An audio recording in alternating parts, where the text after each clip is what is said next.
Hello and welcome to our video on character arcs. Today we're going to be looking at how characters progress throughout a novel, how they change from their starting point and how they eventually end up where they do at the end of the novel. Now the key to a good character arc is to really know your character very well at the beginning and to be able to identify what their characteristics are, what their flaws are, what their traits are, what they believe in. Basically knowing the character inside out is going to enable you to produce a much stronger character arc. Probably the most noticeable changes in character arcs tend to be surrounded around flaws, so we'll discuss those a little bit throughout the video today. But it can be anything. It can be anything. It can be a belief system, it can be an opinion, it can be a habit that they're in that need to break, it can be anything. And the key to it is showing throughout the entire novel the progression of that character. And I've actually got a quite simple and easy method for showing the character arc throughout the novel. And I read a newsletter post by Susan Dennard recently, and it was brilliant. It was talking about sort of that macro level of show don't tell, and it talked about character arcs and so on. So I'll be integrating that as well into the method that I use to show a full character arc when you're plotting or when you're writing or rewriting your novel. So the key is the start point. What does your character believe or say or do at the start of the novel? And it's a good idea to write that down, to have that written down somewhere. Get your main characters, because you want to show a character arc for all of your main cast, not just the main character on their own. And that's where things like subplots and so on come in. So yeah, list all the characteristics, beliefs, actions, wants, goals, desires, whatever it happens to be for the character, everything that's big about them, everything that has got the capacity for change throughout the novel, list those. And I'd also probably mention at this stage any other details about them, like their age, I don't know, their job, their interests, their close relationships, that kind of thing as well, because all of those things can have an impact on the character arc and help you out later on when you're plotting for that. So the starting point then, well, you need to have your character in a sort of starting state. And when we looked at the story structure, we called this the main character's ordinary world, okay, or the setup.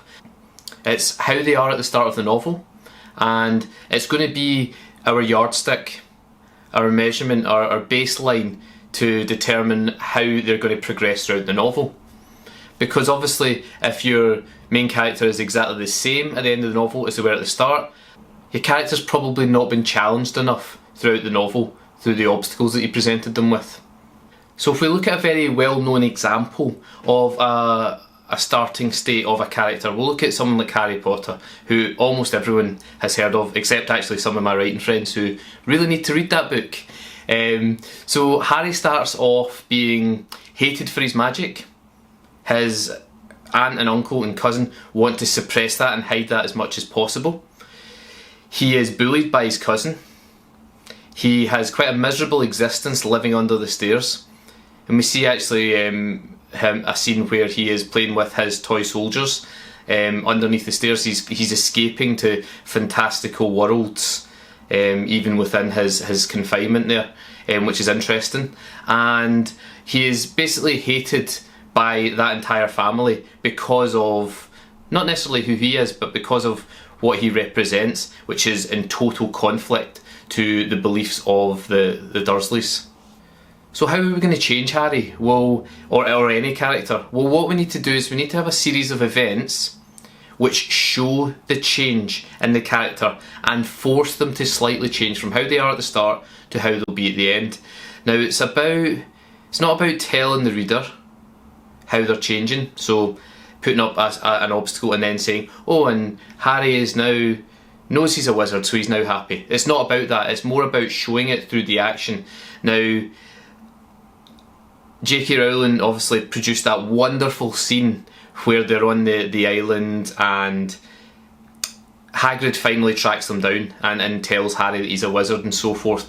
And there was no, like, Harry doesn't turn to the camera and say, oh, I'm so happy, or in the book he doesn't turn and say, oh, I'm so happy. But you can see it by the way he responds, his demeanour, his whole, his actions in response to that news just tell us everything about how that event has changed his character.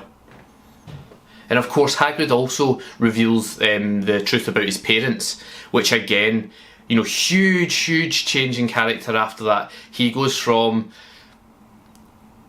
not really knowing much about his parents to wanting to find out everything about them, and actually, because of the way Hagrid speaks about them, being very proud of them and very proud to be a Potter. So we need then another event, something else which is going to show another progression in the character, because that's not enough at the moment. Yes, there has been quite a notable change in Harry, but that's not enough to show growth throughout the entire book. So the next thing that happens is he arrives at Hogwarts and realises actually he's not alone. There are hundreds of other children who are witches and wizards as well, and what he very quickly finds is that they're quite friendly, and he makes friends, and it's people who are similar to him and who don't hate him for how he is. They fully embrace him because they're all the same. So meeting that sort of family environment, and again instantly we just see how happy he's become, how settled, and the character change is notable again in his actions. You know, he doesn't sit down and say, "Oh, I'm so happy to be here at Hogwarts." It's clear in the way in which he acts in the book, so she's showing that growth in character, that character change. So the next stage of his development, it's not necessarily one event, it's a series of events, but we'll call it event 3, and that's where he learns he can do magic. He learns the different spells and so on. He also starts going on adventures. You know, he has the one in the Forbidden Forest. He starts to learn to play Quidditch. He becomes a team seeker, the youngest seeker in 100 years or whatever it was, or 1,000 years maybe, I can't remember now exactly. But he starts really progressing as a character. He starts becoming like the mini celebrity that he is within the wizarding world, and he starts to sort of embrace that a little bit. You know, he doesn't let it go to his head, but he starts embracing that, yes, I'm wanted, yes, I have friends, yes, I have self-worth and self-confidence. And we see all of those diffusing out of him in the way he acts and the way he is in the book at this stage, and it's really refreshing, and it makes us really root for him, because he was in a tough spot at the start. He was in a really miserable situation, and getting all this adulation, getting all of this progression in his character, getting to be who he truly is, and in the world in which he truly belongs, shows us so much about his character. And actually the humble way in which he deals with it, again, shows us that, yes, he's not had much in his life, but even though he's getting it now, he's still going to approach it in his humble way. He still sticks to his core good values as a person. So event 4 then, it's actually a series again of events, but it's all about his discovery of who he is and where he's come from. So it's about finding out a bit more about his parents. Now there's a touching scene where he stands in front of the Mirror of Erised and he can see his parents, his family. That's his heart's desire, is to be with his family and to find out more about them and to know who they were. And that shows us a development in his character, because at the start he didn't even know his parents. He didn't think they were particularly worthy. His aunt and uncle had always talked him down and so on. But now he's become proud of those parents and he wants to find out more about them. And he desires more than anything in the world to spend a bit more time with them in the living.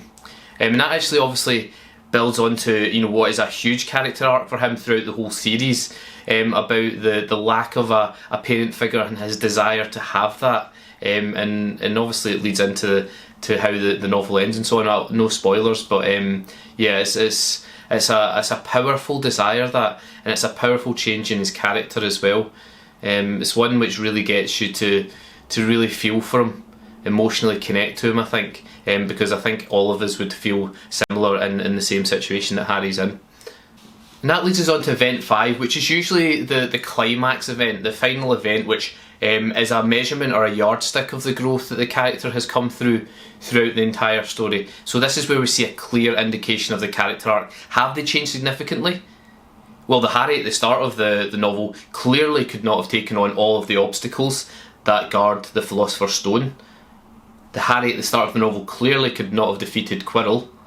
And so, in overcoming these obstacles and defeating Quirrell, masking a Lord Voldemort as well, the most powerful dark wizard of all time, overcoming these obstacles shows a great deal of character growth. And what's amazing about it is there's no definitive change or moment or whatever. It's a gradual change in his character through this series of events which leads him to that point. And we talked about event 4 a minute ago, about the desire to find out more about his parents. You might say, well, how does that help him to overcome his final obstacle, to show a change in his character? Well, we see it when he actually defeats Quirrell because of his love that his mother gave to him upon sacrificing herself for him, and that love is diffused through him into Quirrell, and it's what ultimately destroys him at the end. So, you know, it's all very clever. Every little thing which happens in the story is all building towards changing his character so that he can ultimately achieve what he does at the end, and he can be the person that he is at the end of the book. And so ultimately that brings us to his final state, which is pretty much the polar opposite of what he began. So he's now adored by his friends. He's not hated, he's adored for his friend. He's praised for his magic. It's not hidden. He knows about, or a bit more about, his parents, even though he necessarily has a lot more to find out. He knows a bit more, whereas before he was told they were useless and they were killed in a car crash and so on. He is surrounded by people who love him. At the start he was surrounded by people that hate him. He's now in an environment he feels comfortable and happy. It's where he belongs, unlike the start of the novel. So there's been a great character arc, a great character growth there, and that's just for Harry. You could do the same thing for Hermione, for Ron, even for people like Hagrid and so on. There's so many three-dimensional characters in the book, and that's what we've got to strive for as authors as well, is to ensure that we can plan our plots around the characters and the changes that they have to make. And I've designed a worksheet for this, which is on my website in the resources section, and it's very basic, but it allows you to get your main characters and to signal all the events that are going to cause the changes that you want from your characters, from their initial state to their final state, and that will then show a much more smooth and event-led character change, which is therefore showing, because we're not actually addressing the reader and telling them about the change in the characters. The reader themselves are seeing that change by the plot and the events and the challenges that are faced by the main character. So it's just a much more effective way, I think, of showing change in a character and designing your character arcs in this way. So I hope this video has been helpful for you in terms of mapping out and planning your characters and how they should be affected by the plot. Character arcs are tricky things to do, but the key, for me anyway, the key is very much about change. Make sure they change from how they are at the start to the end, and you're on to a winner. And the more relatable and emotionally laced you can make those changes, the more that the reader can say, oh yeah, I can understand why they want to change from X to Y, then the more you're likely to hook those readers in to follow them on that journey, on that character arc. Okay, so I hope this video has been helpful, and I'll finish off by saying good luck and may the force be with you.